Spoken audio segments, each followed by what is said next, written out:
I am Gabriel Hayes, 70 years old, and I am a retired engineer. My son Matt and his wife Nicole recently found their dream home, a $600,000 mansion. Then they handed me the mortgage application with my name already on it. "You've saved enough, Gabe," Nicole said. "It's time to help your family." I looked at my only son, the boy I raised, and I said no. They sued me. They sued me for the full $600,000, claiming I was mentally incompetent and a danger to myself. But when we got to court, the judge looked past their lies, looked right at me, and asked one simple question that unraveled their entire world. Before I tell you what that question was and what happened next, I'd love to know where you're watching from tonight. Let me know in the comments. And please hit like and subscribe if you believe that family should be about respect, not just about what you can get. The spring in the filter basket of my coffee maker had finally given up. It was an old machine, a reliable workhorse that Alice, my late wife, used to curse at every morning. But it made good, strong coffee, and at 70 years old, I find more comfort in repairing old things than learning new ones. I was twisting a piece of 18-gauge wire into a makeshift coil when the back door flew open. No knock. In my house, only one person does that anymore. "We're here." Nicole's voice sharp and too loud for a Tuesday morning. She swept into my small Oregon kitchen, all perfume and bright colors, followed by my son Matt. She was holding a bottle of wine, a fancy French name I couldn't pronounce, wrapped in a gold bow. "A little something for you, Gabe," she chirped, setting it on my Formica countertop. I stared at the bottle. $80 easy. "You know I don't drink, Nicole." "Oh, silly me." She laughed, a high, brittle sound that always set my teeth on edge. "I forgot. Alice was the wine drinker, wasn't she?" "Oh well, you can save it for guests." Guests, as if I had any. Since Alice passed 5 years ago, this house had been quiet. Nicole knew that. This wasn't a gift. It was a power move. A reminder that she didn't know me and didn't care to. It was a way of saying, the old queen is dead, I'm the new one. Matt, my son, 42 years old, and looking 50, finally spoke. He always looked stressed, like a man drowning slowly, and his eyes darted around the kitchen. "How's the coffee maker, Dad?" "It'll live," I grunted, focusing on the wire. I didn't want to look at them. Their visits were never just visits. They were campaigns. "That's good," Nicole chimed in, moving between me and my workbench, physically blocking my view. "Because we have amazing news, life-changing news." I put my pliers down. I knew this tone. Life-changing was Nicole speak for expensive, and amazing meant she wanted something. "We found it, Gabe," she said, her eyes wide with a fake theatrical joy. "The perfect house." I waited. I'm an engineer by trade. I don't jump to conclusions. I wait for the data. I've spent my life analyzing stress points, weak joints, and faulty designs. And my daughter-in-law Nicole was the most poorly designed system I'd ever encountered. All flash, no foundation. "It's up on Claremont Hill," she gushed, pulling out her phone to show me pictures. 4 bedrooms, a 3-car garage, there's even a little guest cottage out back. It's us." "Sounds expensive," I said, wiping grease from my hands onto a rag. "It's an investment, Dad." Matt corrected me quickly, stepping forward. "It's what we've always talked about. A place for the grandkids. Eventually." I looked at them. Married 10 years, no grandkids. Just a lot of talk about building their brand and living their best life. Their best life always seemed to be funded by credit cards I suspected they were drowning in. "Well, son, congratulations." I turned back to my coffee maker. The conversation, as far as I was concerned, was over. "Ah," Nicole said, her voice like ice water. "That's the other part of the news." She stepped forward, blocking my light completely. From her designer handbag, a thing that probably cost more than my monthly pension check, she pulled out a thick, professionally bound document. She slid it across my kitchen table, scattering the tiny screws from my coffee maker. "We need you to sign this." she said, her smile bright and hard. I sighed. I picked up the document. It was heavy. I pulled my reading glasses from my shirt pocket, wiped a smudge off the lens, and put them on. I expected a cosigner application. I expected a request for a loan, a gift, something I could politely refuse. What I saw stopped my heart. It wasn't a cosigner form. It was a full mortgage application. $600,000. $600,000. My house, this house was paid off. I hadn't had a mortgage in 30 years. I lived on my pension and my 401k withdrawals. It was enough. It was comfortable. But it wasn't $600,000 comfortable. I flipped the page. My grease-stained fingers paused over the applicant fields. My blood went cold. It wasn't Matt's name. It wasn't Nicole's. It was mine. Gabriel Hayes, typed neatly in the box labeled Primary Borrower. I took my glasses off. I rubbed the bridge of my nose hard. I put them back on. The name was still there. They weren't asking me to help them buy a house. They were asking me to buy it for them. The kitchen. My kitchen suddenly felt small and hot. The ticking of the clock on the wall, the one Alice bought at a flea market 30 years ago, suddenly sounded like a bah. Tick, tock. I looked up. I don't understand. My voice came out flat. Dangerous. Matt started pacing that nervous shuffle he does when he's cornered. Dad, it's just a formality. The bank, they like your credit profile better. You're stable, retired. You have the 401k, the pension. Your house is paid off. Nicole cut him off. Her sweet, chirpy voice was gone, replaced by the voice of a CEO in a hostile takeover. Gabe, let's be adults here. She sat down at my table, leaning forward, all business. You're 70. You're set. Alice, bless her heart, is gone. You live alone in this big house. I looked around my 2-bedroom, 1.5-bath, 1,500-square-foot cottage. It was hardly a mansion. It was just home. You've saved enough, she continued, her voice like sharp little pebbles. You worked your whole life. What's the point of all that saving if you don't use it? It's time to help your family. It's time for you to invest in us. Invest. There was that word again. Alice and I had invested. We invested 45 years in this community. We invested in raising the boy who was now avoiding my gaze. We invested by living below our means, not beyond them. I looked at the paperwork again. $600,000, a 30-year loan. I'd be 100 years old when it was paid off. They weren't asking for an investment. They were asking for my entire financial future. They were asking for my security, my peace of mind, the nest egg Alice and I had painstakingly built so that I would never be a burden on him. And the irony was so thick I could barely breathe. I didn't look at Nicole. I looked at my son. Matt, look at me. He stopped his nervous pacing. Slowly, his eyes. Alice's eyes lifted from the cracked linoleum floor. They were filled with a desperate, pleading weakness I recognized. It was the same look he had when he was 10 and broke Mrs. Henderson's window. It was the same look he had when he was 20 and wrecked my truck. It was the look of a boy who knew he was wrong but was hoping someone else would fix it. Did you read this? I tapped the document. Nicole thinks. I am not asking what Nicole thinks, I said. My voice was quiet, but it cut through the room like a razor. I am asking what you think. You are 42 years old, Matt.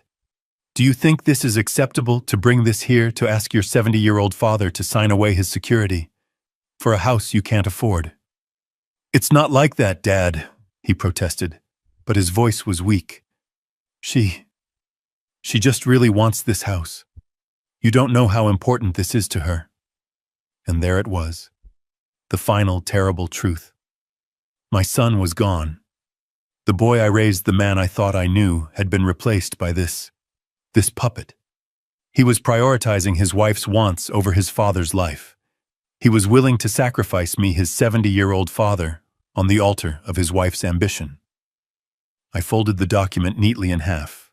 The sound was crisp, final, like a judge's gavel. I slid it back across the table. It stopped right in front of Nicole. No. The word hung in the air. The faucet was still dripping. Drip, drip. Nicole's perfectly made-up face went through 3 distinct phases in less than 2 seconds. First, confusion, as if the word no was a foreign language she didn't understand. Second, offense, as if I had slapped her. Third, a cold, hard rage that made her eyes look like chips of ice. "What?" she whispered, her voice tight. I said. I enunciated every syllable, no. Matt looked like he was going to be sick. "Dad, please, you can't just say no. We already put down a deposit.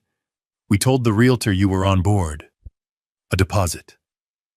With what money? My money, the money I suspected they'd been subtly bleeding from me for years. "Then you'd better call that realtor," I said, turning my back on them. I walked to the sink. "You'd better call him and tell him you lied. If Nicole wants that house," I said, my voice muffled by the sound of running water as I rinsed my coffee mug, "then you two can figure out how to buy it." "You selfish old man!" Nicole shrieked. The civility was gone. I turned around slowly, drying my hands. "Get out of my house." "What?" I said. "Get out." Matt, finally finding a spine, grabbed his wife's arm. "Nicole, come on, we're leaving." "No." She yanked her arm free. She pointed a finger at me, her hand shaking. "You are just sitting on all that money Alice left. You're letting it rot. We are your family."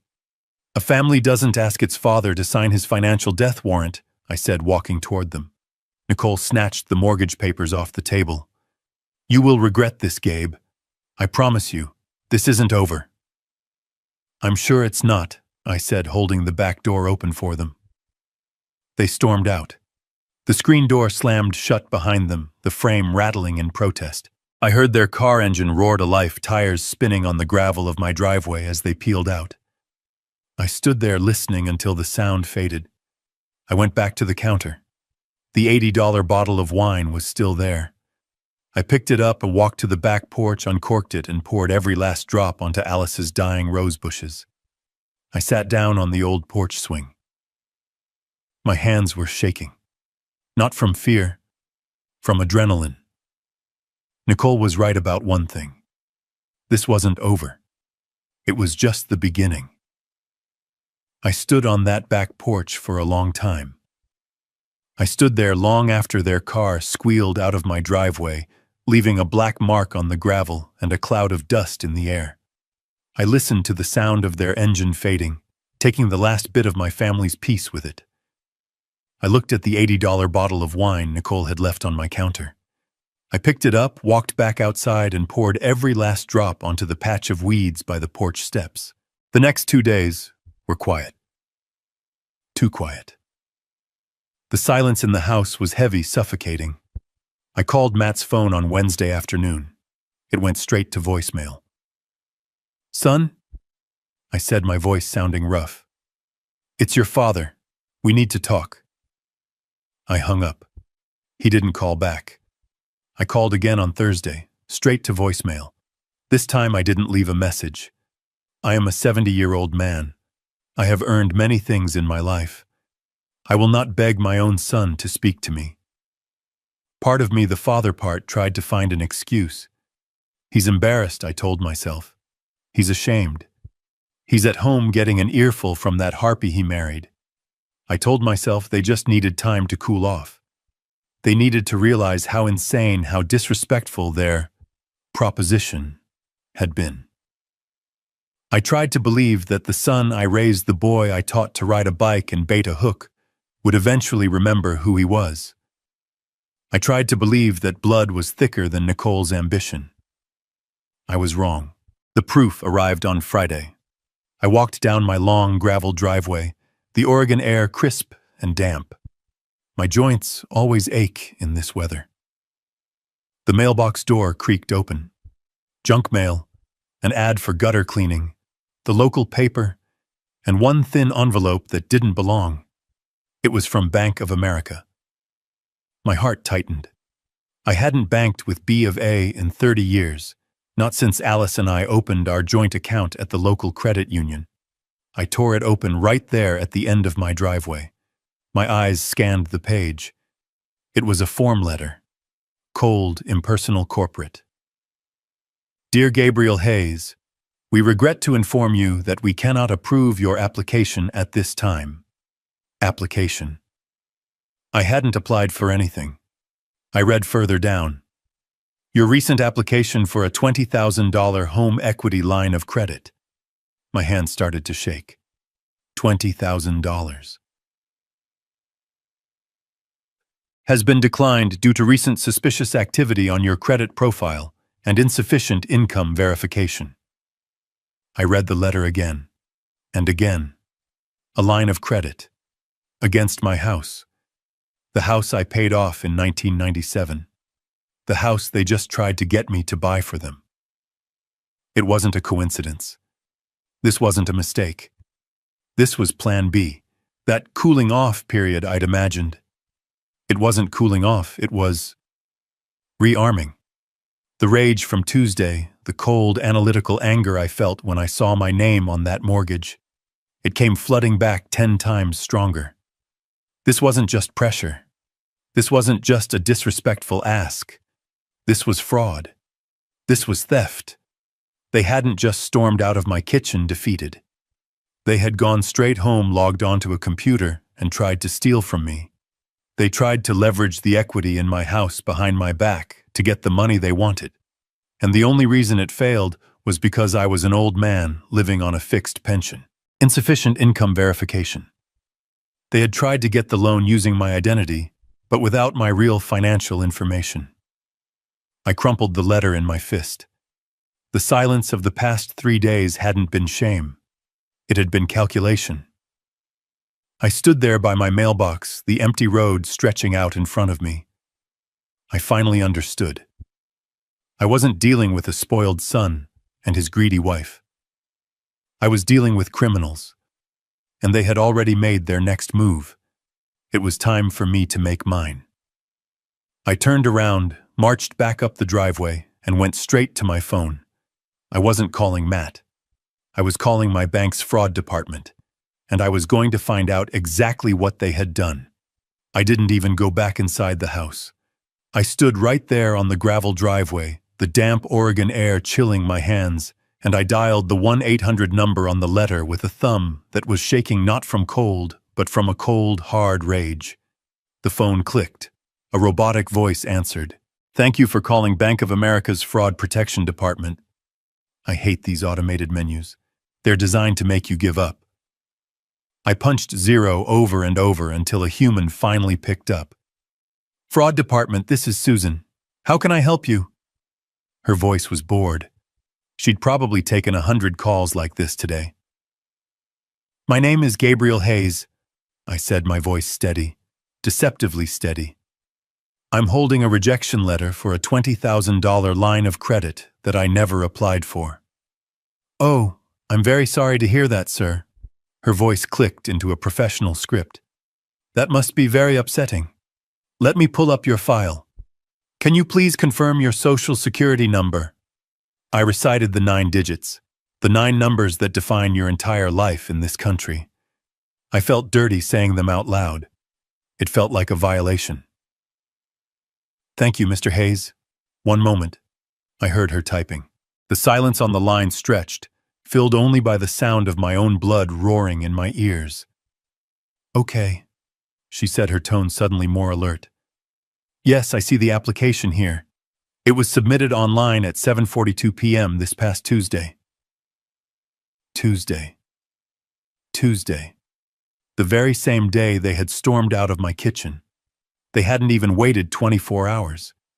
They must have driven straight from my house, furious and rejected, and immediately logged on to try and steal from me. The audacity of it, the speed of it, took my breath away. "Mr. Hayes," Susan said, pulling me back. "I'm here," I said, my voice like gravel. "I want to know what information was used to submit this application." "Sir, I can't." "Susan," I interrupted, but I kept my voice calm. "I am the victim of identity theft. I need to know how compromised I am. Tell me what they used." She hesitated. "I understand. I'm noting the account for fraud." "Okay. The application was submitted using your correct full name, Gabriel Elias Hayes, your correct date of birth, and the correct social security number." "Of course. But that wasn't enough. There are always security questions." "What else?" I pressed. "What did they use for verification security questions? Mother's maiden name." There was another pause. More typing. "Yes, sir. The applicant did correctly provide your mother's maiden name." I closed my eyes. The world went silent. The wind in the pine trees. The distant hum of the highway. It all faded. Mother's maiden name. I hung up the phone. I didn't say goodbye. I didn't say thank you. I just let my arm drop to my side. I'm an engineer. I'm a man of systems of logic. I shred my bank statements. I burn my old tax returns. My 401k documents are in a fireproof safe in my closet. I am not a careless man. You don't find a man's mother's maiden name on a piece of junk mail. It's not on a utility bill. It's not something you just find while rummaging through a desk. It's something you know. And I knew with a certainty that settled in my gut, like cold lead, that only one person on this earth besides me knew that name. Matt. I remembered it. Not 3 years ago, but 5. Right after Alice died. I was a ghost. I walked through this house, but I wasn't here. The grief was a fog I couldn't see through. Matt had offered to help with the paperwork, the life insurance, the taxes. He sat right there at my kitchen table. This kitchen table. "Dad, this form, this insurance claim, it needs your mother's maiden name." I was so lost, so broken, I didn't even think. I just told him. "Kovacs, Anna Kovacs. Her family was Hungarian." He had nodded, written it down. "Got it, Dad. Don't worry. I'll handle all this." He handled it. He took that piece of my history, that piece of my trust given to him in my darkest moment, and he saved it. He saved it for 5 years. He saved it like a weapon. He held on to that key, that secret, just waiting for the day he could use it to rob me. This wasn't an impulsive act of anger on Tuesday night. This was premeditated. He had been planning this. Or at least he had been holding the tools to do it just in case. This was a different kind of evil. My son, the boy I raised, was a stranger. A cold, calculating stranger who had been waiting for his opportunity. I looked at my house, my home. Suddenly it didn't feel safe. I thought about Tuesday, Nicole's bag, Matt's nervous energy. I walked to my neighbor's house. Mrs. Henderson, Agnes. She was 80 sharp as a tack and missed nothing. I needed to know what they did here on Tuesday. I needed to know what they took. I stood on the gravel, the useless phone heavy in my hand. The letter from the bank felt like a razor blade in my pocket. Kovacs. Anna Kovacs. He had kept that name, that sacred piece of my past, like a burglar keeps a skeleton key, waiting. I looked at my small house. The white paint was peeling, the porch swing Alice loved was listing to one side. It had always been my sanctuary. Now it felt like a crime scene. If they had my mother's maiden name, what else did they have? The mortgage application. The line of credit. They needed proof of my assets. They needed my 401k statements, my pension details. My blood turned to ice. Tuesday. They weren't just here for a minute. They were here for an hour. I walked fast across my patchy lawn to Mrs. Henderson's. Agnes Henderson had lived next door for 45 years. She and Alice had shared countless cups of coffee over our shared fence. Agnes was 72, sharp as a tack, and missed nothing. She was watering her prize-winning azaleas, her back to me. "Agnes," I called out. My voice was rough. She turned, her face immediately creasing with concern when she saw me.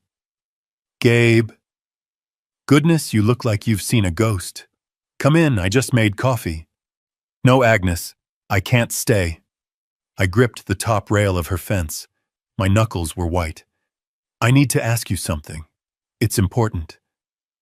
She put down her watering can. "Anything, Gabe. You know that." Last Tuesday, I had a cardiology appointment in Portland. I was gone all morning. "I remember," she said, nodding. "I saw your truck leave early." Did you see anyone come by the house while I was gone?" Agnes's face clouded. She looked uncomfortable. "Oh, Gabe." I didn't want to say anything. I assumed you knew. I thought he was just helping. My stomach dropped. "Who, Agnes?" "It was Matt," she said, lowering her voice. "He and his wife, Nicole. They got here about an hour after you left. I was pruning these very bushes." "And they went inside," I pushed. "Yes, Matt used his key. I almost waved, but, well, Nicole seemed to be in a hurry. They were in there for a long time, Gabe. Almost a full hour. I thought it was odd. I figured they were just dropping something off for you, but they stayed so long." I just stared at her, the pieces clicking into place with horrifying speed. "Agnes," I said, trying to keep my voice even. "When they left, were they carrying anything?" Agnes frowned, thinking. Her eyes unfocused as she replayed the memory. Yes, they were. Matt was just Matt. But Nicole, she was carrying that big beige tote bag she always has. The one that looks like it costs a fortune." She paused. "You know, it's funny. It looked heavy, stuffed full. I could see the corners of papers, folders, sticking out the top. I remember thinking, that girl must be bringing work home, but I just figured they'd picked up your mail for you." Stuffed full of papers. I couldn't breathe. "Thank you, Agnes," I said, my voice barely a whisper. I turned and started walking back to my house. "Gabe." "Is everything all right?" she called after me. I didn't answer. I just raised a hand, a weak wave of acknowledgement. My walk turned into a jog. I fumbled with my keys at my own back door, the one Matt and Nicole had walked through so easily. I burst into the kitchen, my heart hammering against my ribs. I didn't go to the safe. That's where I kept the real documents, the ones that mattered. No, I went to the one place a son should respect, the one place a child should never, ever violate. I went to my office. It was more of a nook, really. A small room off the living room where Alice kept her sewing machine and I kept my old roll-top desk. This was where I paid my bills. This was where I kept my day-to-day life. I pulled open the bottom drawer of my metal file cabinet. It didn't screech. It was well-oiled. I'm an engineer. I take care of my tools. But the contents, it wasn't a mess. A stranger would have thought it was perfectly normal. But I knew. The files were out of order. I am a man of systems. My files are alphabetical. Auto insurance, bank statements, house deed, medical, pension. Pension was filed behind taxes. Bank statements was shoved in front of auto. They had been here. They had been in this drawer. I pulled the folders out one by one, my hands shaking so badly I dropped them on the floor. The pension folder, empty. The 401k statements folder, empty. The tax returns folder. They'd taken the last 5 years.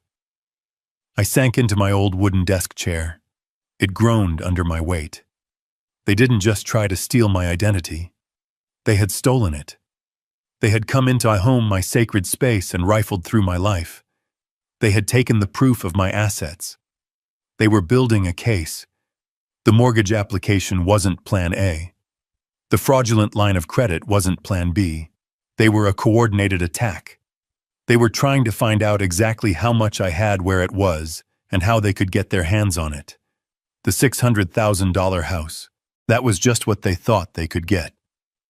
Now, armed with my 401k statements, my pension details, they were coming back for the rest. I looked at the phone on my desk. The old beige rotary phone that Alice had refused to get rid of. I felt so alone. So utterly and completely alone. This was bigger than me. This wasn't a family squabble. This wasn't a spoiled son. This was a conspiracy. I picked up the receiver. My fingers, stained with grease and shaking with rage, fumbled on the numbers. I couldn't call the police. Not yet. Not on my own son. But I knew who to call. The one man Alice had trusted as much as she trusted me. The only other man on earth who knew the truth. Peterson Law Offices, a crisp voice answered. Get me Peterson, I said, my voice breaking. Tell him it's Gabe Hayes. Tell him it's happening. I didn't bother changing my clothes. I still had grease under my fingernails from that morning's coffee maker repair. It felt like a lifetime ago. I grabbed my keys, walked past my ransacked file cabinet, and didn't look back. The engine of my 1998 Ford F-150 turned over with a familiar, comforting groan.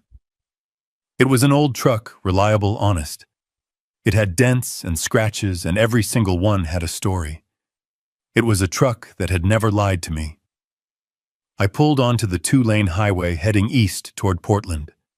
The 90-minute drive was usually something I enjoyed.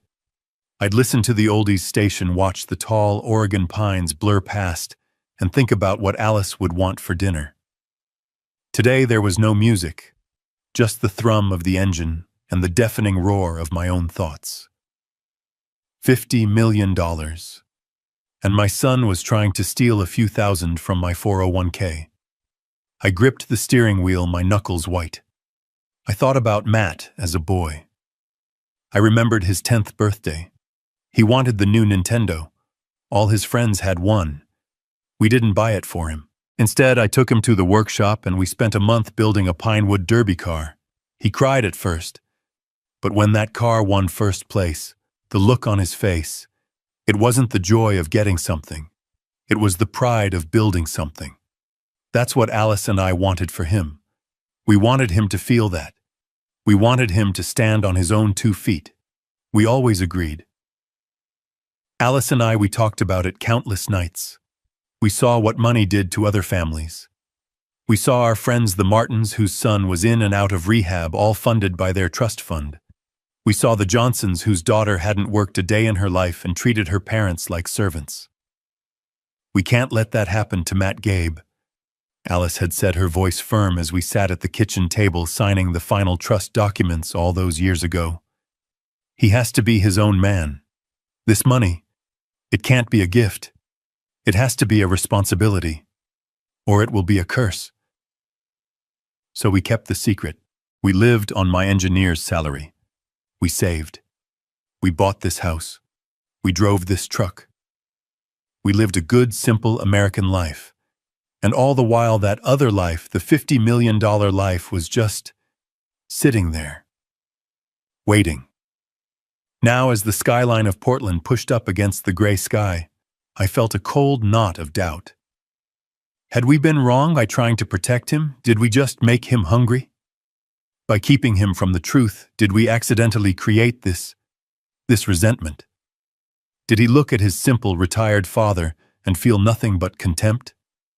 Did he think I was just a foolish old man hoarding a small nest egg when all this time I was guarding a fortress he couldn't even see? I didn't know. I didn't know the man who had rifled through my desk. I didn't know the man who had used his dead mother's insurance claim to steal my mother's maiden name. I only knew one thing. He was my son, and he had declared war on me. I pulled into the parking garage for Peterson's law firm. I didn't have a plan. But I had the truth. And I had a $50 million problem. Peterson's law firm, Peterson, Shaw and Associates, took up the top 3 floors of the tallest glass tower in Portland. It was the kind of place that smelled like old money and new carpet.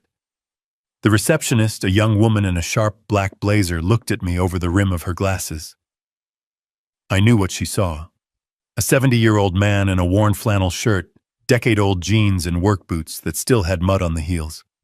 I still had grease under my fingernails from the coffee maker. I probably looked like I had wandered into the wrong building, like I was looking for the janitor's office. "Gabriel Hayes for Mr. Peterson," I said, my voice quiet. Her eyes widened just a fraction in surprise. She checked her computer. "Oh, yes, Mr. Hayes. Of course. He's expecting you. Right this way, sir." Her "sir" was sudden, a pivot from dismissal to deference. Peterson had clearly flagged my name in their system. I was led through a maze of beige walls and abstract art until we reached a corner office with a floor-to-ceiling window overlooking the entire city. And there, sitting behind a desk so large it could have doubled as a boat, was John Peterson. Peterson was my age, but he looked like he'd been carved from granite. Sharp suit, perfect hair, a mind like a steel trap. He'd been my friend since college, long before the money, long before any of it. He was the only man on earth I trusted with the truth. He stood up as I entered, a genuine smile on his face that faded as soon as he saw my expression. "Gabe," he said, shaking my hand. His grip was firm. "You look like hell. What's happened?" I didn't answer.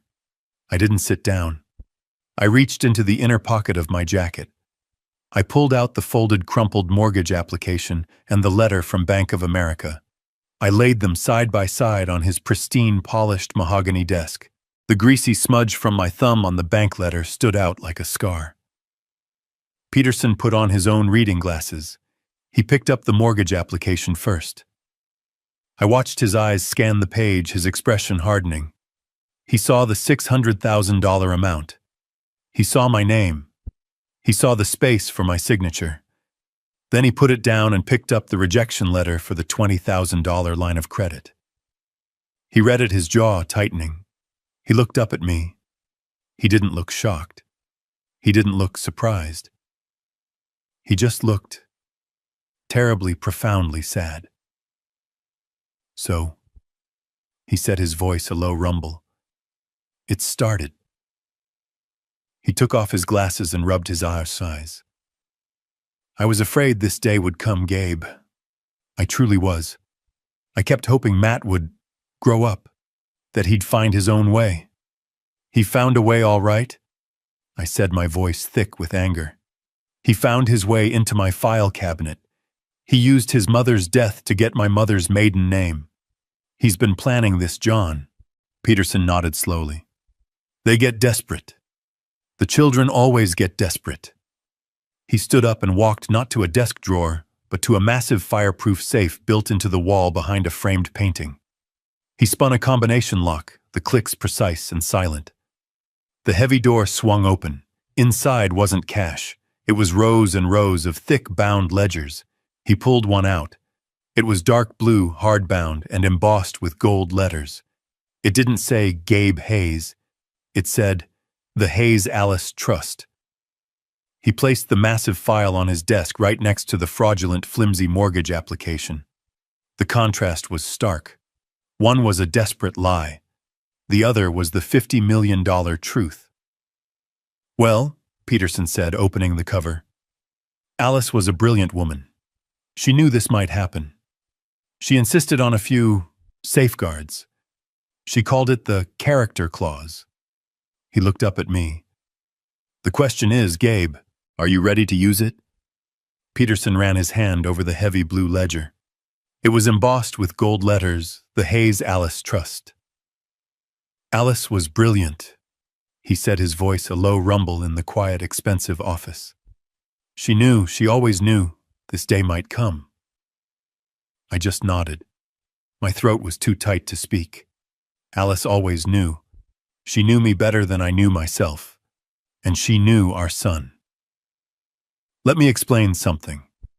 Something my son Matt never knew. Something I never told anyone in our small Oregon town. To Matt, to Nicole, to my neighbors. I'm just Gabe Hayes, the retired engineer from the aerospace plant. The guy who lives on his pension and his 401k. The man who drives a 20-year-old truck and spends his mornings trying to fix a broken coffee maker. That's the lie. Or rather, it's the cover story. A cover story Alice and I agreed on 30 years ago. You see, I wasn't just an engineer. I was a very, very good one. Back in the early 80s, long before I went to work for the big plant, I was working in my own garage. I was tinkering. I was obsessed with a single problem: high-temperature friction in turbine engines. And I solved it. I developed a new metal alloy, a ceramic metallic composite that could withstand temperatures that would turn steel to soup. It was lightweight, self-lubricating, and nearly indestructible. I patented it. Hayes Alloy 7B. I thought I'd sell it for a few $1,000. Maybe buy Alice a new car. Instead, a defense contractor, one of the biggest in the world, bought the patent. They didn't just buy it. They bought my life. They bought my silence. They bought my future. They use that alloy in everything now. Jet engines, medical implants, deep-sea drilling equipment. The check they gave me. I still remember Alice and I sitting at our kitchen table, the same table Matt and Nicole just sat at. Just staring at it. It had so many zeros I thought it was a typo. $50 million. Alice and I sat at that table for 3 days. We didn't sleep. We just talked. We could have bought a mansion in Beverly Hills. We could have bought a private island. We could have become them. People like Nicole. But Alice, she was the smart one. She was the foundation. Gabe, she said, her hand covering mine. This isn't money. This is poison. It's a curse if we let it be. It will ruin Matt. It will make him weak. We can't let him know. Not until he's a man. Not until he's earned the knowledge. So we made a decision. We called Peterson. We created the Hayes-Alice Trust, an irrevocable trust. We locked it away. We put it in investments so secure, so anonymous, that it just grew, silently in the dark. And we went on living. I took the steady, respectable job at the aerospace plant. We lived on my salary. We drove Fords. We saved for Matt's college in a normal savings bond account. We lived on my pension. We lived on my 401k. We lived a good, simple American life. Matt and Nicole, they had just torn my office apart. They had stolen my pension statements. They had stolen my 401k reports. They had stolen my tax returns. They thought they had found my treasure. They were fighting over the bait. They were trying to steal the few $100,000 I kept in my decoy accounts, while the $50 million whale swam right beneath their feet. And they had no idea. Peterson turned a page in the heavy blue ledger. And here it is, he said, tapping the paper. Section 4, Article B, the Alice Hayes Character Clause. His voice was flat professional, reading the legal text that Alice had insisted on. The assets of this trust are designated primarily for the benefit of any and all grandchildren of the creators. The primary beneficiary, Matthew Hayes, he paused, may only assume a managerial role as executor of the trust upon demonstrating. Peterson stopped reading and looked up at me over the rim of his expensive glasses. Demonstrating the highest standard of financial responsibility and moral character. I just stared at him. Highest moral character. Peterson closed the massive book. The sound was a heavy final thud that echoed in the silent office. Your son Gabe, in his desperate, greedy, and frankly stupid attempt to steal what he thought was a few $100,000, has just legally proven that he is morally and financially unfit to ever touch 50 million. The irony was so bitter I could taste it, like ash in my mouth. By trying to steal the scraps from my table, he had just set fire to his own inheritance. He had violated the one rule Alice put in place to protect him from himself. He had failed the test. "So what do we do?" I finally asked. My voice was a low growl. "We do nothing," Peterson said. His eyes were cold. "We let them. They've committed fraud. They've committed identity theft. They think they're holding all the cards. We let them play their hand. We wait for them to make their next move." I nodded. I stood up. I felt heavier, but also clearer. I drove the 90 minutes back to my house. The anger from the morning was gone. It had been replaced by something cold, something hard. I had lost my son, not to death like I lost Alice, but to this, to weakness, to greed, to whatever that woman Nicole had turned him into. I pulled my old truck up the gravel driveway. It was dark now. The porch light was off. The house looked cold. But there was someone waiting. A man. He was standing in the shadows by my front door. My heart jumped into my throat. Was it Matt? Had he come back? The man stepped forward into the single beam of my headlights. He wasn't Matt. He was wearing a cheap suit that didn't fit him, and he was holding a stack of papers. He looked bored. "Gabriel Hayes," he called out, his voice flat. "Yes." He walked forward, pulled a single document from the stack, and pushed it into my chest. "You've been served." I looked down at the papers in my hand. The fluorescent white of the paper glowed in the dark. My son and his wife weren't just trying to steal from me. They were suing me. I stood there in the dark. The man's footsteps crunched on the gravel as he walked back to his car, disappearing into the night. He had left the papers in my hand. They were still warm from his grasp. I didn't move. I just stood there under the single weak bulb of my porch light, the smell of the damp pines thick in the air. I looked down at what he had given me. A summons. A legal document from the state of Oregon County of Clackamas. Nicole Hayes and Matthew Hayes. Plaintiffs versus Gabriel Hayes, defendant. Plaintiffs. Defendant. My son. Suing me. My hands, the hands of an engineer, hands that had built engines and fixed transmissions. They were shaking. I fumbled with the staple, tearing the paper. I skipped past the legal boilerplate, looking for the what, and then I saw it.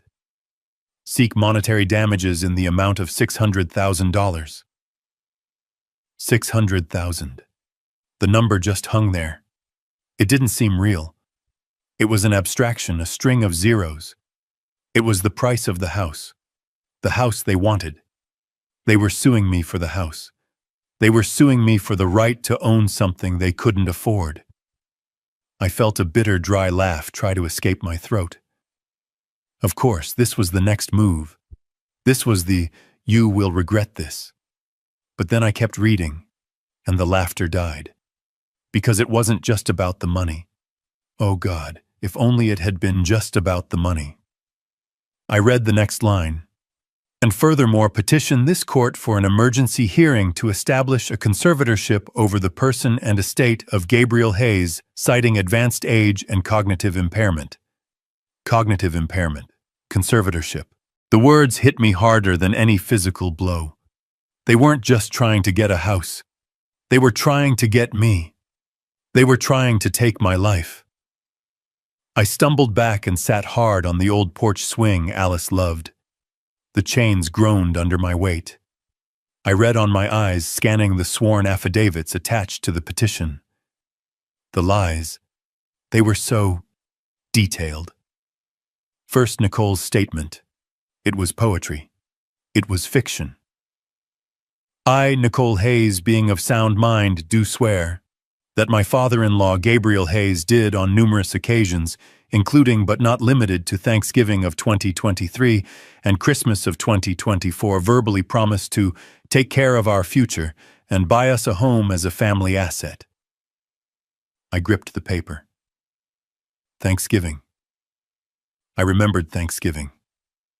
I remembered telling Matt he needed to start contributing to his own 401k, not just relying on mine. Her lies continued. Relying on this repeated promise from my father-in-law, she wrote, my husband and I made significant, irreversible financial decisions. I left my part-time job as a consultant to prepare for our new home, and we placed a substantial non-refundable deposit on the property, all based on his word. A non-refundable deposit. That was the hook. They were claiming promissory estoppel, a legal trap. They were saying they had been damaged by a promise I never made. I never promised them a dime. Alice and I had one rule, one single ironclad rule: you make your own way. We gave Matt an education. We gave him love. We gave him a stable home. We never ever promised him a free ride. And he knew it. But the petition wasn't finished. The next page was worse. It was the request for the conservatorship. It was Matt's sworn statement, or at least it had his signature on it. The words were pure Nicole. My father, Gabriel Hayes, has shown significant signs of cognitive decline over the past year. I read on my stomach churning. He has become dangerously forgetful. He often misplaces his keys and wallet. He has become reclusive, refusing to see family or friends. He has exhibited paranoia, accusing us of things we have not done. They were using my quiet, frugal life as evidence of self-neglect. They were twisting my privacy into isolation. And then came the final dagger. The most alarming sign of his impairment, Matt's statement read, is his complete lack of memory regarding his promise to buy us our home. He became agitated and confused when we presented him with the paperwork, as if he had no recollection of our many conversations. We are not angry. We are terrified. We are afraid he is a danger to himself. We fear he will, in his confused state, mismanage or give away the assets he worked his whole life to build. I dropped the papers. They scattered across the old wooden planks of the porch. I finally understood. This wasn't about a house. The house was just the prize. This was about control. My refusal. My simple, firm no. They weren't seeing it as a boundary. They were twisting it. They were painting it as proof that I was insane. They were building a legal cage for me. Declare me incompetent. Seize control of my estate, the 401k, the pension, the small-town house they thought was my only asset. They would get the $600,000 and everything else. I would be a prisoner locked in a nursing home, legally dead, while they drained my life's work. And the beauty of their plan, the truly evil genius of it, was that the very act of me fighting back, of me getting angry, of me saying they were conspiring against me, would just be more proof of my paranoia. They had backed me into a corner. I sat there for a long time, the cold night air seeping into my bones. The porch swing was silent. They thought they were dealing with a forgetful, simple old man. They thought they had trapped me. They had just made the single biggest mistake of their lives. They thought I was weak. They forgot. I'm an engineer. I don't just fix machines. I find weak points. I analyze systems. And I take them apart piece by piece. This lawsuit wasn't just a threat. It was a declaration of war. I bent down my knees, cracking in protest. I gathered the scattered papers, every single one. I put them in order. Then I went inside, locked my door, and picked up the phone. Peterson Law Offices, the answering service said. This is Gabriel Hayes. I said, my voice as cold and hard as steel. Get me John Peterson. I don't care what time it is. I don't care if he's in bed. Get him on the phone, now. It was happening. I was in Peterson's office at 9 a.m. sharp. I hadn't slept. I'd spent the night in my old recliner, the lawsuit papers spread out on the floor under the lamplight. I just stared at them, watching the words blur.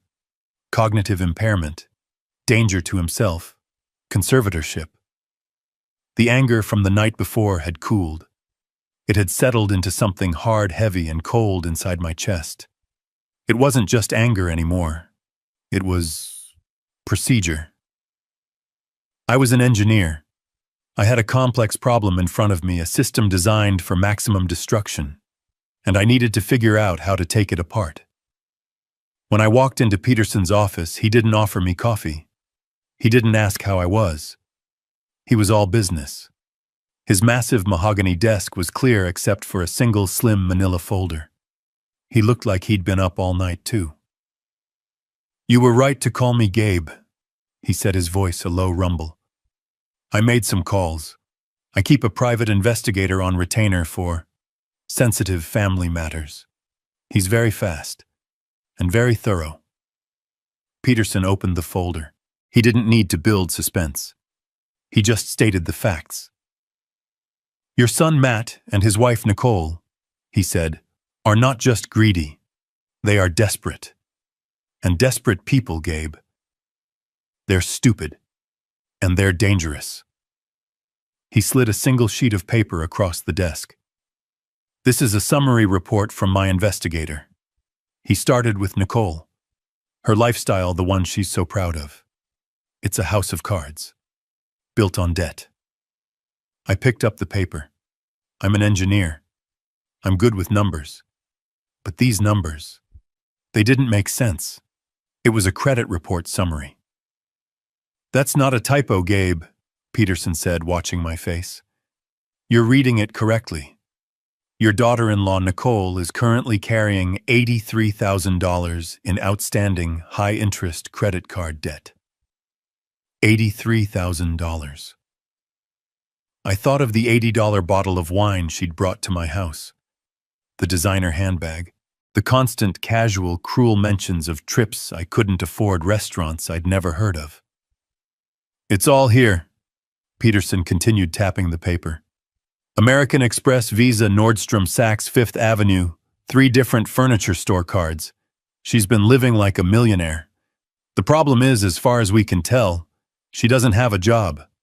Not one she's declared taxes on anyway." She wasn't just bragging. She was panicked. She wasn't just spending. She was drowning. "But Matt," I said the words feeling like ash in my mouth.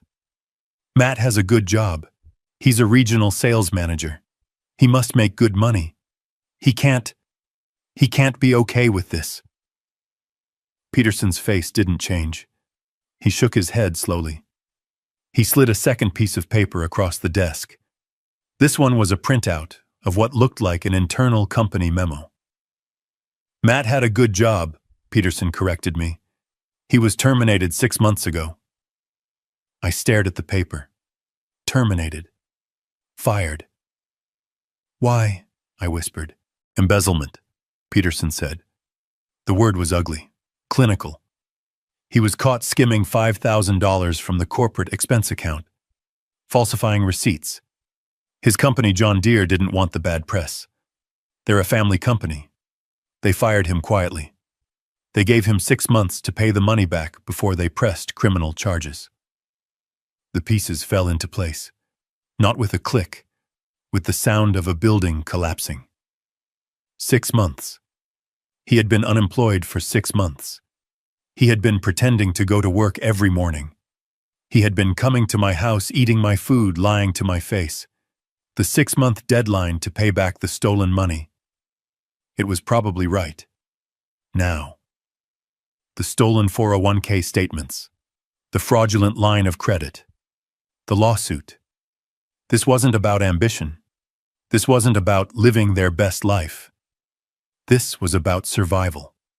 The house, I said, the realization hitting me. The $600,000 house. "Exactly," Peterson said. "It's not a dream. It's a lifeline.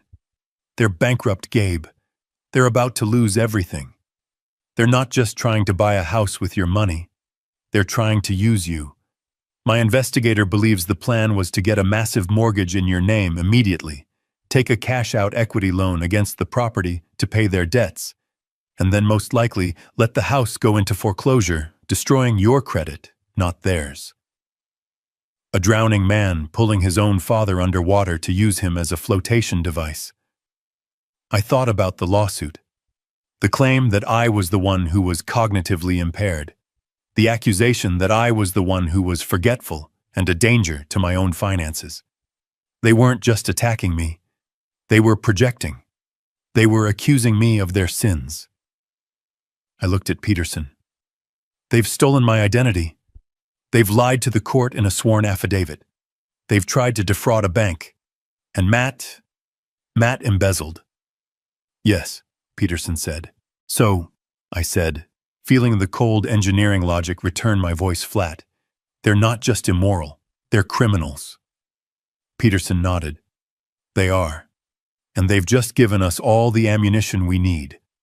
They've handed us the rope. I stood up. I walked to the window and looked down at the city. All those people living their lives completely unaware of the poison flowing just beneath the surface. Good, I said, turning back to Peterson. Because they don't know who they're dealing with. They think I'm a forgetful old man living on a pension. They think I'm weak. They think they've trapped me. I looked at the folder on his desk. The Hayes Alice Trust. The $50 million secret. They have no idea what's coming for them. Peterson allowed himself a thin, cold smile. No, Gabe. They really don't. I got home from Peterson's office with the investigator's report in my briefcase. The house was cold. The coffee maker was still in pieces on the counter. I sat at the kitchen table. The lawsuit papers were spread out on the worn formica. Cognitive impairment. Danger to himself. Conservatorship. The words seemed to pulse in the quiet room. My phone rang. It vibrated on the tabletop, a harsh buzzing sound that made my teeth ache. I looked at the screen. Matt. I let it ring 3 times, each buzz echoing the hollow space where my trust used to be. Then I picked up. I didn't say hello, I just waited. Dad. His voice was small, hesitant. Not the voice of a confident sales manager. Not the voice of a man suing his father. It was the voice of a child testing the waters. What is it, Matt? My voice was flat. Dad, look, Nicole and we've been talking. This whole thing has it's gone too far. I waited. I knew this tone. This was the prelude to a request. This lawsuit, he said, rushing his words. It's just paperwork. It's lawyers being lawyers. We don't want this. Nicole doesn't want this. We just want the house.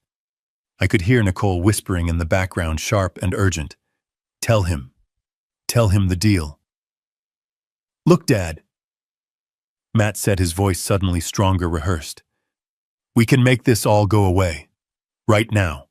We call the lawyers. We drop the lawsuit. We drop the conservatorship petition. Everything.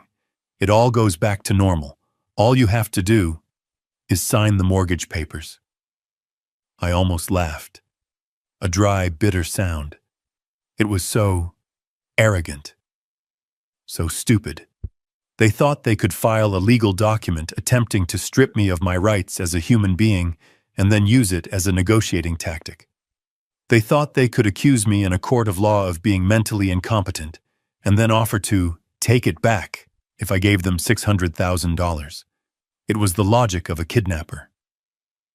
Give us the ransom and we'll return the hostage. The hostage was me. And as I sat there listening to my son's pathetic, manipulative plea, I suddenly remembered another time. Matt was 10. My wallet was on the dresser. Alice and I were getting ready for church. I went to get it, and I noticed the cash was gone. $20. I knew it was Matt. I just knew. I confronted him. He did exactly what he was doing now. He lied. He cried. He denied it. I don't know, Dad. Maybe it fell out. I was soft. I was the dad. I was ready to let it go, but Alice was the foundation. She was the steel. She grabbed the empty wallet, walked into his room, and just stood there. She didn't yell. She just waited. She waited until he broke. He finally pulled the crumpled $20 bill from under his mattress. he sobbed. I just wanted the new video game, everyone else has it. I wanted to hug him. I wanted to say it was okay. Alice didn't move. She looked at him, her eyes clear and hard as diamonds. You will pay it back, she said. Not shouting, just fact. You will mow Mrs. Henderson's lawn. You will wash my car. You will stack firewood. You will work until you have earned $20, and you will give it back to your father. We do not raise thieves in this house. It took him 3 weeks. 3 weeks of blisters and sweat. When he finally handed me that worn, sweaty $20 bill, he was crying again. But they were different tears. He was proud. He had made it right. Alice had been strict, and she had been right. I looked at the phone in my hand. Where did that strictness go? It died with her. After Alice passed, I was the only one left, and I was just the soft dad. I was the one who wanted to fix things. I was the one who saw his sadness and just wanted him to be happy. I paid off his credit card debt when he got in a little trouble after college. I co-signed for his first apartment. I loaned him money for his wedding to Nicole, money I knew I'd never see again. I hadn't been a father. I had been an enabler. Alice hadn't just been raising a son. She had been managing a flaw, a fundamental weakness in his character. And when she died, the dam broke. I hadn't just lost my wife 5 years ago. I had lost my son, too. I just didn't know it until now. This monster on the phone. He wasn't created by Nicole. He was allowed by me. Dad. Matt's voice was tinny nervous. Dad, are you there? Did you hear me? It's a good deal. We'll drop the lawsuit. You just have to sign. The memory of Alice, of her strength, her iron will. It settled over me like a cloak. I finally understood what she would have done. She would have made him face the consequences. My softness was the disease. It was time for the cure. No, I said. What, Dad? It's a good deal. Everyone wins. No, I said again, and this time my voice wasn't weak. It wasn't the voice of a soft, grieving widower. It was the voice of Gabriel Hayes, the engineer, the man who built things that last. You filed a lawsuit, Matt, I said, my voice cold. You signed your name to a document that calls me insane. You accused me of being a paranoid old fool. Dad, that was just lawyer talk, he said, his voice rising in panic. It didn't mean anything. It meant everything, I said. You put this in front of a judge. You wanted the court's opinion. Now, you're going to get it. Dad, no. Wait, we can fix this. Don't do this. I'll see you in court, son. I hung up the phone. I looked at the lawsuit papers. I looked at Peterson's report. The battle was just beginning, and I was finally ready to fight. I hung up on Matt. I'll see you in court. The words tasted like acid. I needed air. I needed normal. My truck felt like a cage. Peterson's office was a fortress, and my house was a crime scene. I needed normal. I drove to the Roundup Cafe. It's a small place on Main Street. I've been eating breakfast there every Friday for 30 years. Alice and I had our own booth. Booth number 4, the one by the window. After she passed, I kept coming. It was routine. It was comfort. The bell over the door chimed just like it always does, and the entire cafe went silent. It wasn't just a lull in conversation. It was a stop. Forks on plates stopped scraping. Conversations died mid-word. It was the kind of silence you get when a cop walks into a rough bar or when the town pariah walks into church. Brenda, the owner, was behind the counter. She's a tough woman my age who's probably poured me 1,000 cups of coffee. She usually yells, "Hey Gabe," the usual. She didn't yell, she saw me. Her face tightened, and she immediately looked down, busying herself by wiping a counter that was already clean. I felt cold, a a chill that had nothing to do with the Oregon weather. I walked toward my booth. I could feel the eyes on me. Every person in that diner, the ranchers in their work coats, the old-timers at the counter, they were staring. I slid into booth number 4. The vinyl was cracked in the same places. It still smelled like maple syrup and old coffee, but it felt wrong.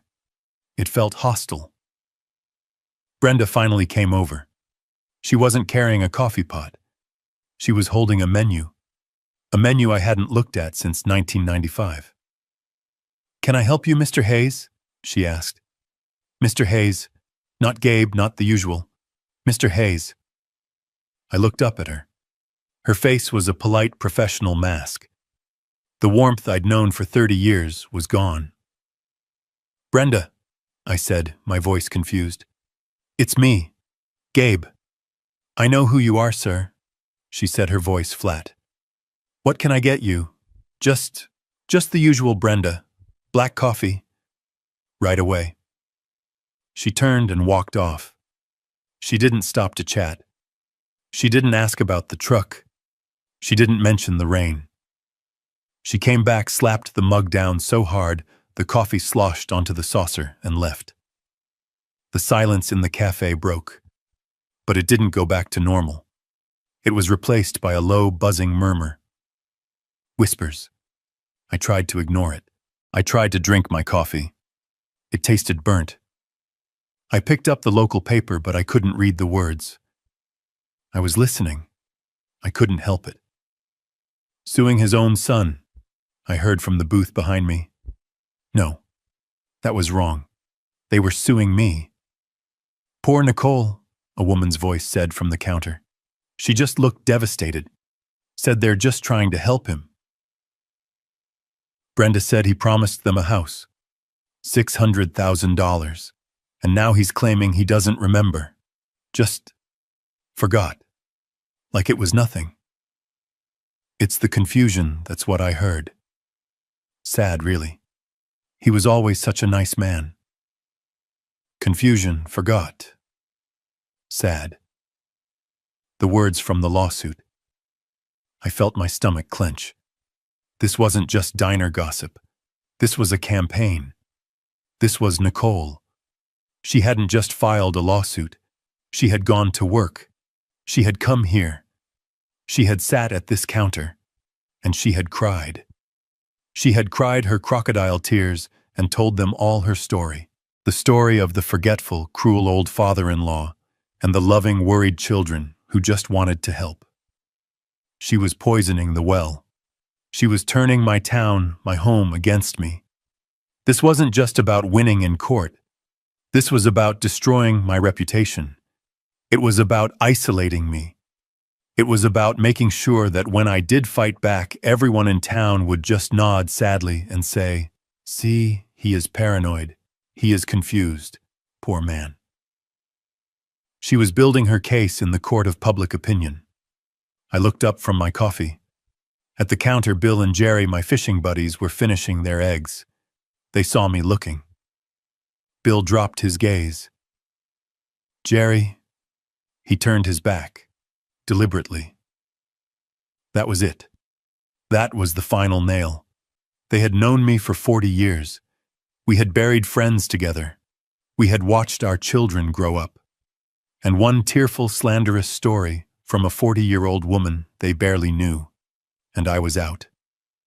I was the crazy old man. I pulled a $5 bill from my wallet and dropped it on the table. The coffee was untouched.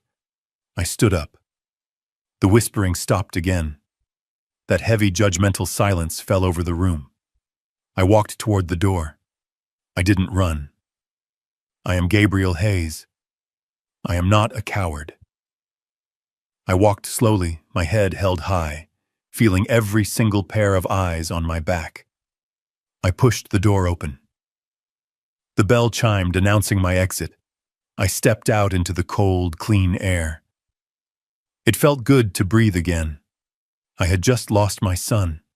I had just lost my town. This was no longer about a house. This wasn't even about the $50 million Peterson was guarding. This was about my name. This was about my mind. And I would sooner burn my entire fortune to the ground than let them take that from me. I drove home from the Roundup Cafe. The 10-minute drive felt like an hour. My town, my friends, my home. Nicole had done it, in one morning, with a few well-placed tears and a story about a confused, forgetful old man she had poisoned 30 years of relationships. She had turned me into a pariah. I sat in my truck in my own driveway for a long time. I looked at my house. It didn't feel like mine anymore. It felt like a fishbowl. I felt the eyes of my neighbors. Agnes Henderson's curtains twitched. I wondered if Nicole had gotten to her too. I felt trapped. I finally went inside and locked the deadbolt. A useless gesture. The invasion had already happened. I was sitting in my old recliner, the silent house pressing in on me when the knock came. It wasn't a friendly knock. It wasn't Matt forgetting his key. It wasn't Agnes with a slice of pie. It was a sharp, official rap. The kind of knock that means you don't have a choice about answering. I opened the door. A woman was standing on my porch. She was in her late 30s, wearing a navy blue pantsuit, sensible shoes, and an expression that was completely blank. She held a clipboard like a shield. "Mr. Gabriel Hayes?" she asked. Her voice was flat. "Yes." She held up a laminated ID badge. "My name is Ms. Evans. I'm with Adult Protective Services." The words just hung there in the cold afternoon air. Adult Protective Services. My stomach turned to ice. This was it. This was the next step in their attack. They hadn't just told people I was crazy. They had reported me to the government. "May I come in, Mr. Hayes?" It wasn't a question. I stepped aside. I felt like a criminal in my own home.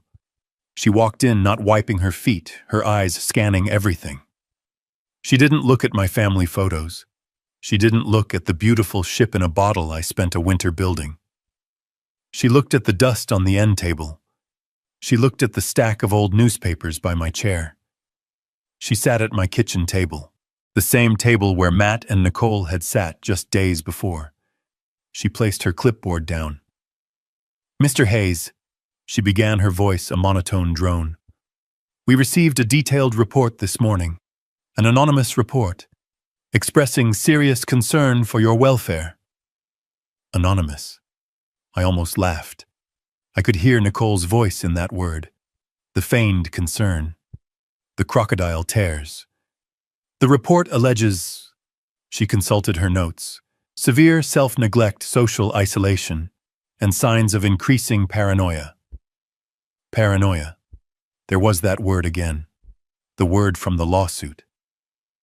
"I'm fine," I said. My voice was rough. "That's what we're here to determine," Ms. Evans said, clicking her pen. "I just need to ask you a few routine questions. This is for your own protection, sir." The humiliation felt like a physical weight pressing me down into the chair. This woman half my age was here to protect me from myself, all based on the lies of a desperate, greedy woman and the son who enabled her. "What did you have for breakfast today, Mr. Hayes?" The question caught me off guard. "What? Your breakfast?" she repeated, her eyes unblinking. "The report says you're not eating properly." I thought back. The coffee maker. The call from the bank. The trip to the diner. The coffee I hadn't drunk. "I had coffee," I said. "I wasn't hungry." She wrote something down. I could hear the scratch of her pen. It sounded deafeningly loud. "Are you taking all your prescribed medications?" I held up my hands. "I take one pill, for blood pressure, every morning. I haven't missed a day in 10 years. She wrote, "The report says you've been confused, forgetful. Are you aware of what day it is, Mr. Hayes?" I stared at her. "It's Friday." "And the month?" "It's October. It's October 19th. And the year? It's 2025. And who is the President of the United States? I gave her the name. I felt my face flush with anger. I am an engineer. I designed fuel system components for aerospace. I have balanced budgets that could buy this entire neighborhood. And this woman, this bureaucrat, was asking me if I knew what year it was. She just nodded, writing. Mr. Hayes, she said, her voice softening, but it was a clinical false softness. The report also mentions paranoia. It says you believe your family is conspiring against you. Do you often feel that people are watching you or plotting against you? And there it was. The trap. The perfect, elegant, inescapable trap. How do I answer that? If I say no, I'm lying. If I say yes, my son and his wife are conspiring against me, they are trying to steal my house, they did steal my identity. What does that sound like to her? It sounds like paranoia. It confirms their entire case. Every word of truth I could say would be twisted and used as a weapon against me as proof of my insanity. I looked at Mrs. Evans. She was just doing her job. A job fueled by the lies of my son. I took a slow breath. Ms. Evans, I said, my voice quiet. I believe I am a private person, and I believe my privacy is being violated. But I am not paranoid. She just wrote something down. I understand. Now, Mr. Hayes, I do need to take a quick look around your home, just to verify the living conditions. Standard procedure. She stood up. She didn't wait for permission. I had to follow her. I felt like a visitor, a suspect. I watched this stranger walk through my life, judging every corner of it. She walked into the kitchen. She opened my refrigerator. There isn't much food in here, Mr. Hayes. Her voice echoed slightly. I live alone, I said, my voice tight. I shop every 3 days. I don't like food to go bad. I bought groceries 2 days ago. There's eggs, milk, some vegetables. She didn't reply. She just closed the door. She went to my bathroom. My bathroom. She looked in the medicine cabinet. She saw my blood pressure pills, my shaving cream, my deodorant. She was checking to see if I was capable. Then she went to my bedroom. My bed was unmade. I hadn't made it. I had been reeling from the lawsuit. I hadn't seen the point. She made a note. Unkempt sleeping area. And that was when something inside me finally snapped. I didn't yell. I didn't move.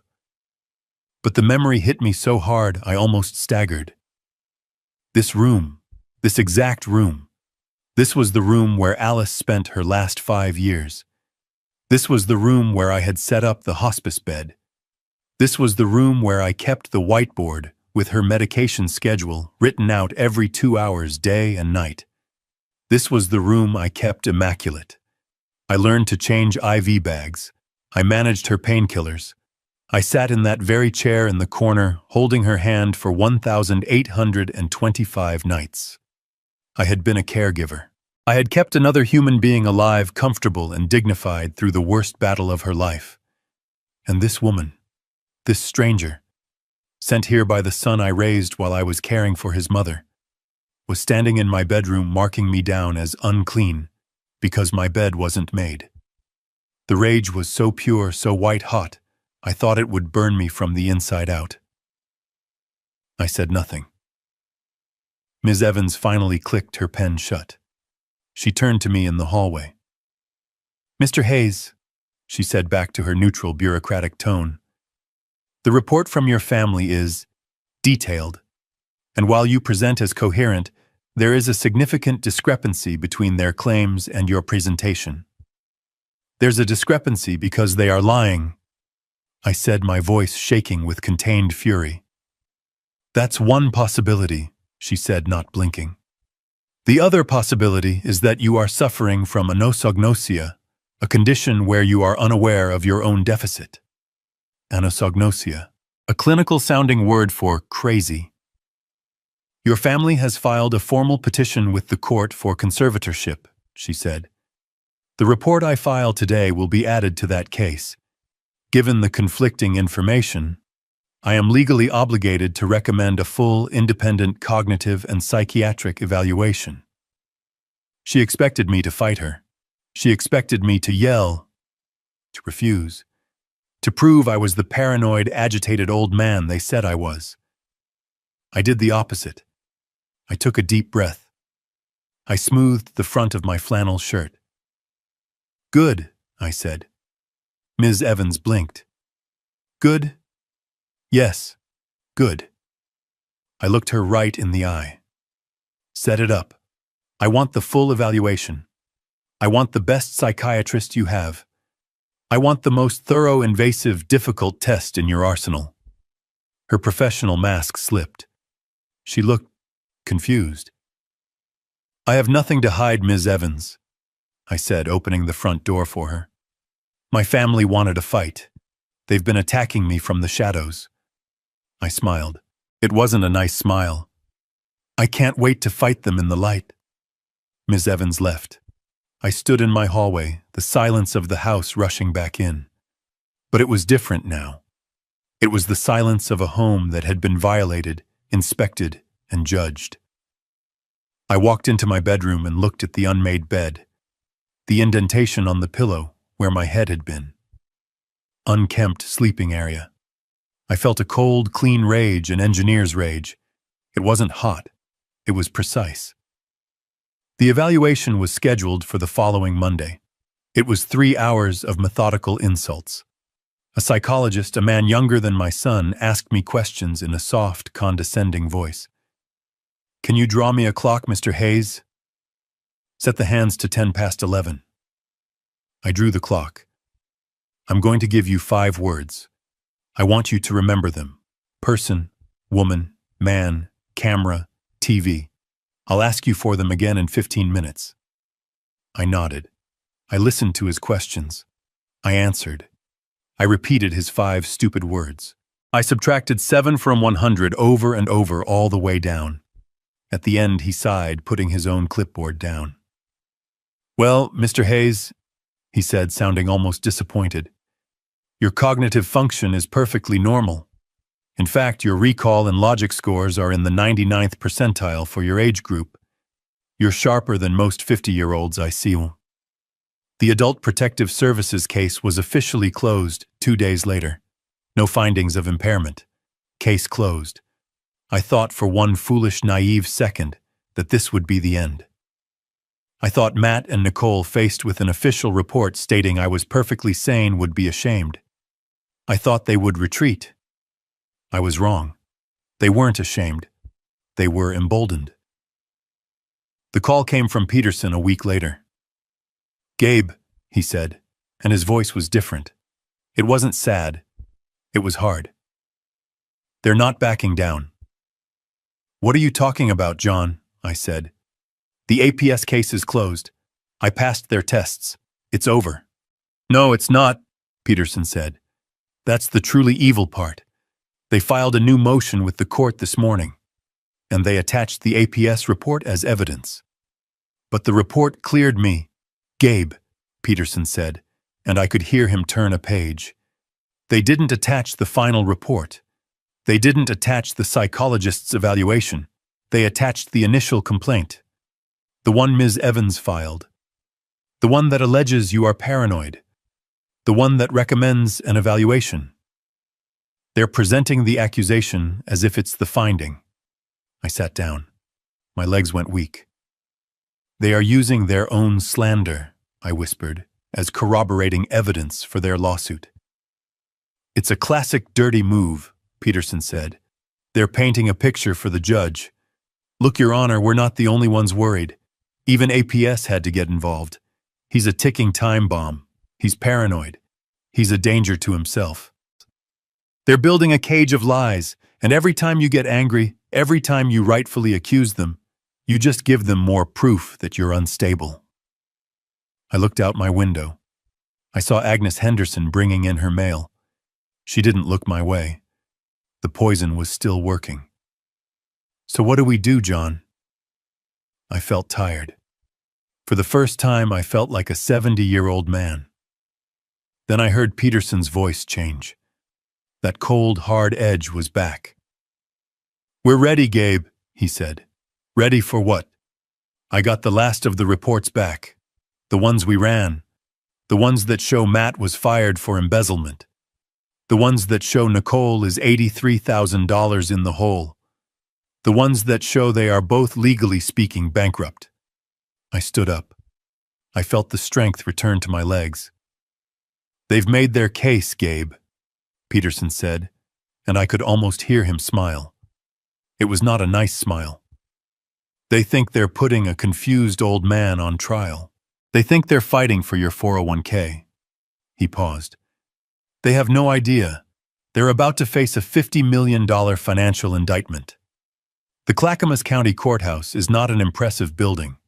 It's a block of beige concrete and dark glass built in the 70s that smells like stale coffee and floor wax. It's a place for speeding tickets and property disputes, not high-stakes drama." But as I walked through the metal detector, my old belt buckle beeping, it felt like the Supreme Court. Peterson was already there waiting for me. He wasn't carrying his massive blue ledger. He just had a slim, mean-looking briefcase. He nodded at me, his face like stone. "Gabe, you ready for this?" "I'm ready, John." "Good," he said, "because they're already here, and they're putting on a show." We pushed through the double wooden doors into courtroom 3B. It was exactly as I pictured. Fluorescent lights humming overhead, worn wooden benches, the state flag of Oregon hanging limply next to the judge's empty chair. And then I saw them. They were sitting at the plaintiff's table side by side, my son Matt and his wife Nicole, and they were in mourning. I stopped. I actually stopped in the aisle. Nicole was dressed head to toe in a severe, expensive-looking black suit. Not navy, not charcoal. Black. Funeral black. Her hair was pulled back in a tight, joyless bun. She had a single strand of pearls on. Alice had a strand just like that. The sight of it made my stomach clench. She wasn't looking at me. She was staring straight ahead, her expression one of profound, tragic sadness. In her hand, she held a small, white, lace-edged handkerchief. Every few seconds, she would lift it not to her eyes, but to the corners of her eyes. A delicate, practiced dab, dab, dab. There were no tears. It was just the gesture. A performance for the judge, for the court, for anyone who was watching. And Matt, my son. He was in a dark suit, too. His face was pale. He looked somber. He looked like a man burdened by a terrible, necessary responsibility. The dutiful son forced to make the hardest decision of his life. He saw me. His eyes met mine for a second. I saw no guilt. I saw no shame. I saw pity. He pitied me. He genuinely believed the lie they had constructed. He had convinced himself that he was the hero of this story, the man stepping in to save his poor, confused father from himself.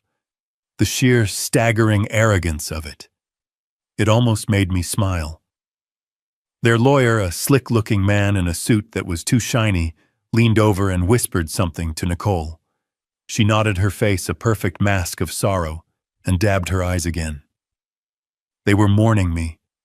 They were sitting in a courtroom dressed for my funeral, trying to bury me while I was still standing right in front of them.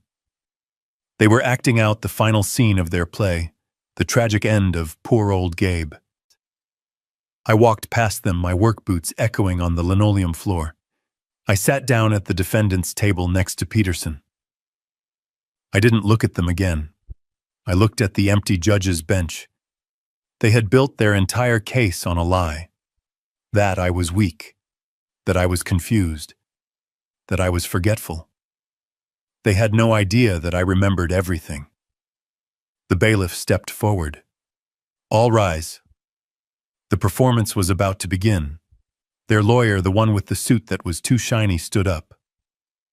"The plaintiffs call Nicole Hayes to the stand." The entire courtroom watched her.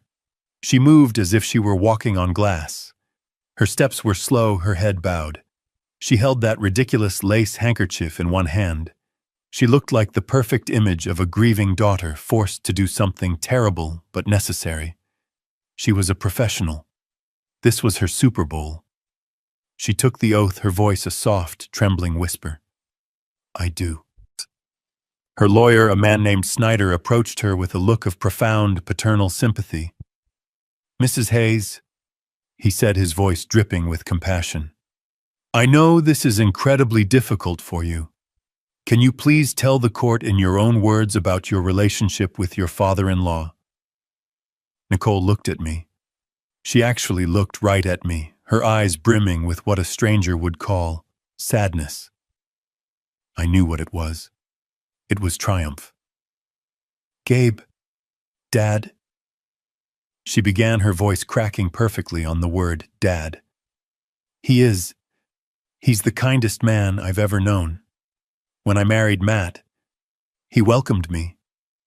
He is my father. She paused. Dab, dab, dab with the handkerchief. But over the last year, especially since Alice passed, he's changed. Snyder prompted her gently. Changed how, Mrs. Hayes? He's just not there anymore, she whispered as if the admission pained her. He's confused. He's so forgetful. And he's a danger to himself. I gripped the edge of the defendant's table. Peterson put a hand on my arm, a silent wait. A danger? Snyder asked, his brow furrowed in concern. Those are strong words. Can you give the court an example? Oh, God, she said, closing her eyes as if reliving a trauma. Last month, Matt and I, we always check on him. We try to. He gets so agitated. When we do, but we worry. We went over and the house was cold, and it smelled of gas. She was lying. A complete, total fabrication. My stove is electric. He had turned on the gas stove, the burner, but not the flame, she sobbed. He was just sitting in his chair in the living room reading the paper. The entire kitchen was filling with gas. If we hadn't gotten there, if we hadn't... She broke down, a quiet, theatrical sob into her handkerchief. Matt at his table put his head in his hands, playing his part. The traumatized son. That's horrifying, Snyder said, letting the image hang in the air for the jury. And has there been anything else? He gets lost, she said, her voice small. He's lived in this town for 45 years.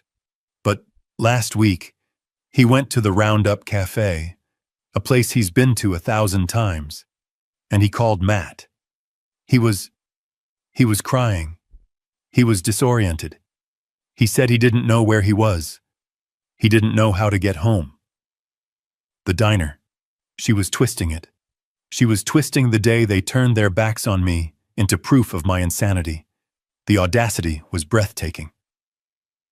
So, Snyder said, pacing, he's forgetful. He's a danger to himself.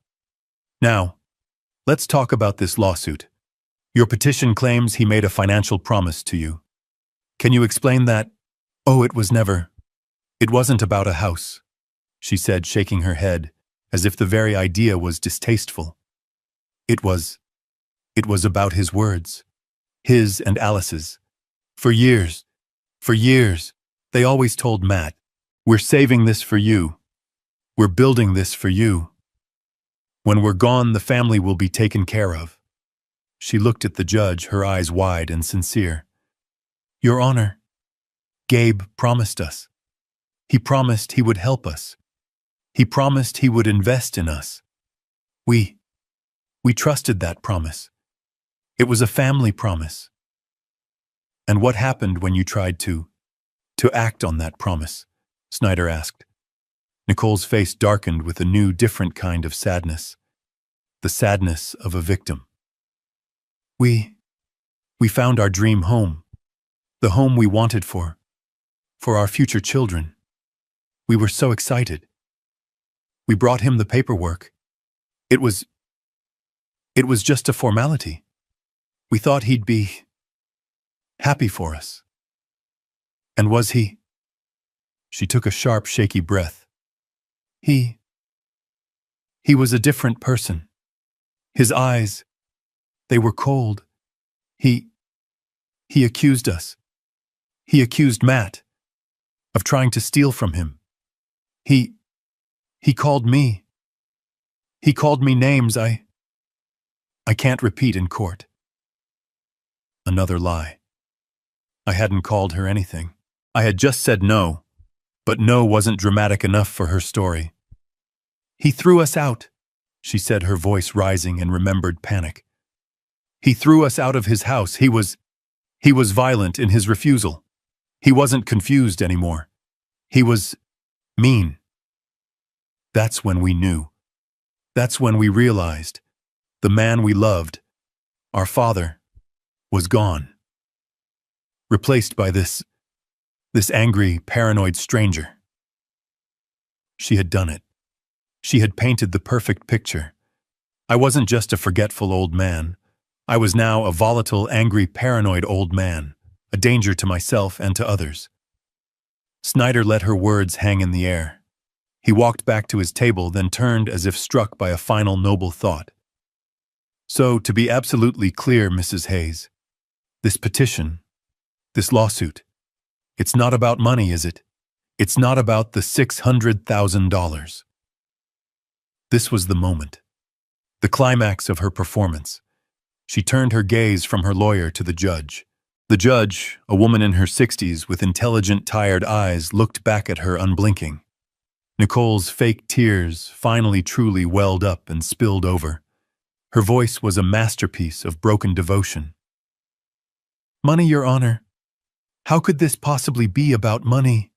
She choked out. We're his family. We love him. We just want to protect him. We just want to get him the help he needs.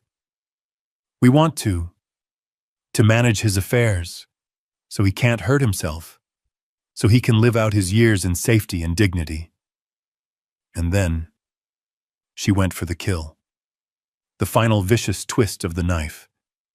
And, she said, her voice breaking completely, we want to fulfill his late wife's greatest wish. I felt my blood run cold. Alice, Nicole whispered as if speaking of a saint. Alice always said that her only job in this world was making sure her family was taken care of, that Matt was safe. We're just trying to do what she would have wanted. I closed my eyes. The desecration was complete. She had taken the memory of my wife, the memory of Alice's love and strength, and she had twisted it. She had forged it into a weapon to justify her own bottomless pathological greed. She had painted Alice, my Alice, as her accomplice. I heard a sniffle from the public gallery. Someone was buying it. I looked at Matt.